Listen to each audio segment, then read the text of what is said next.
National politics reporter for The Hill, Jonathan Swan, joins us from Washington.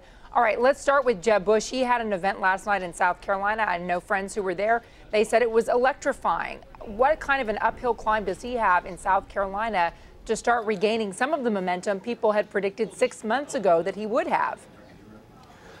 Well, it's a big climb. I mean, Jeb Bush, when you talk to his people, when you talk to his donors, they say, you know, it's steady as we go. And what they will tell you, and there is truth to this, is that the Bush family name is worth gold in South Carolina. So what you're seeing this week is he's wheeling out George W. Bush, his mother, and hoping to use that affection for the Bush family in the Republican primary electorate in South Carolina to his advantage.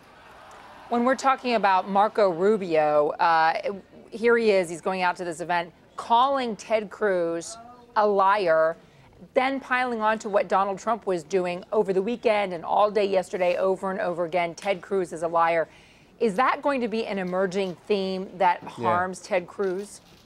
Well, as to whether it harms him, I mean, we'll see. But it is interesting. We're actually seeing Marco Rubio and Donald Trump sort of almost form an informal alliance against Ted Cruz. I mean, they both in the debate on the weekend used the word liar and seem to be kind of both teaming up on that theme, saying that, you know, he lied when his campaign spread rumours during the Iowa caucus that Ben Carson was dropping out.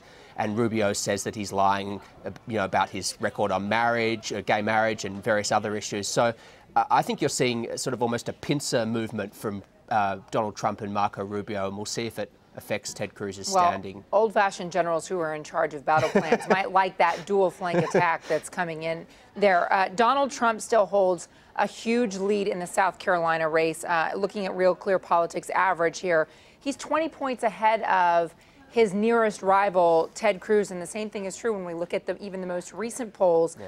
And yet today, Donald Trump comes out with an op-ed in USA Today about terrorism, and he says that when it comes to fighting terrorists, quote, nothing should be taken off the table when American lives are at stake. The enemy is cutting off the heads of Christians and drowning them in cages, and yet we are too politically correct to respond in kind. It sounds an awfully lot like Donald Trump is willing to entertain torture and the kind of reprehensible tactics ISIS is using to fight terror. Is there anything in that that would turn off the people who are currently supporting him? Well, of course, he's said things of this nature before. He said that, I think it was 2 debates ago in New Hampshire, he said that, yes, he would bring back waterboarding, and he said, quote, I would bring back a hell of a lot worse than waterboarding. It didn't hurt him. It didn't hurt him at all. And I think what you're seeing in this drive is one of the key constituencies for Republicans in South Carolina is the military community. There's a large number of veterans in South Carolina, and I haven't seen any evidence so far that Trump's very militaristic rhetoric has hurt him, even when he says things that, you know, sound abhorrent to many people's ears.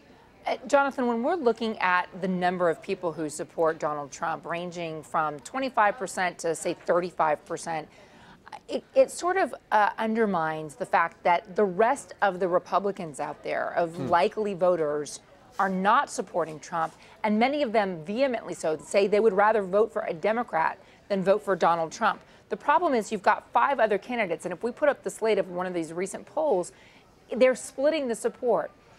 Marco Rubio said that we cannot lose the election.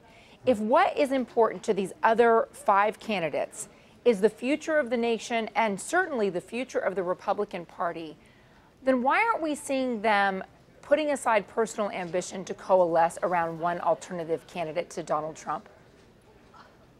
It's such an important point that you make, Contessa. It actually can't be emphasized enough. The majority of Republican primary voters actually oppose Donald Trump. But the only reason he can continue winning with 30% of the electorate is because of this very, very wide field. And, you know, there are donors who I talk to in the Republican, donor community who they just wish, some of them have supported Jeb Bush, they wish he would drop out. They wish that there would be a clearing of the way for one viable establishment candidate. But, you know, Jeb Bush doesn't want to drop out. John Kasich has now been validated to some extent by coming second in New Hampshire. Marco Rubio obviously thinks he's got a strong case. And so as long as you've got all of these people there splitting that sort of centre-right vote, Donald Trump doesn't need the majority of the party. He's just got this hardcore band of supporters and who have proven, and polling bears this out, that basically no matter what he said I could stand on Fifth Avenue and shoot someone and my voters wouldn't leave him. And, you know, I fact-checked that as true. So if this continues too long, he could actually run away with it. And there are a lot of people worried about that. Jarring, but true.